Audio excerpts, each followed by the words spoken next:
bazen bukatzeko garaia. Egun luzea gaurkoa.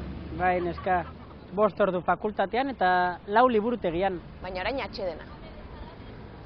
Ze ordutan geratu zara Junerekin? 6 eta 4 Segituan etorriko da. Astirik emango aldigu erosketak egiteko parte zarera joan aurretik. Bai, autoz etorriko dela esan dit Junek. Eskerrak. Hau marka, 5 pisukide eta auto bakarra. Bai. Eta gainera zerrenda luzea daukagu gaur. Kirol denda, altzari denda, tindategia eta estankoa. Estankoa? Bai, eta ez zaitez hasi beti bezala.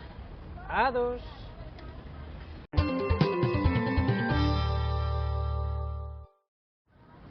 June berandu dator? Ez zuen aparkatzeko tokirik aurkituko. Inguru hauetan oso zaila da. Eta gero parte zarrera, ez da?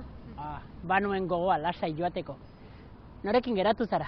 Alex eta Oierrekin. Eta Alexen lagun batzuk ere etorriko dira, Bartzelonakoak. Ba, pintxopotea zer den ezagutuko dute. Eta ondoren etxera etorriko dira lotara. Denak sartuko algara etxean. Ez dakit, baina 2 gau bakarrik izango dira. Ba, zuk eta nik ohe batean egin beharko dugulo. Jei leku egiteko, badakizu. Zurekin lo egin, ez da pentsatu ere. Arratsaldeon, barkatu atzerapena. Eskerrak etorri zaren. Ze ba?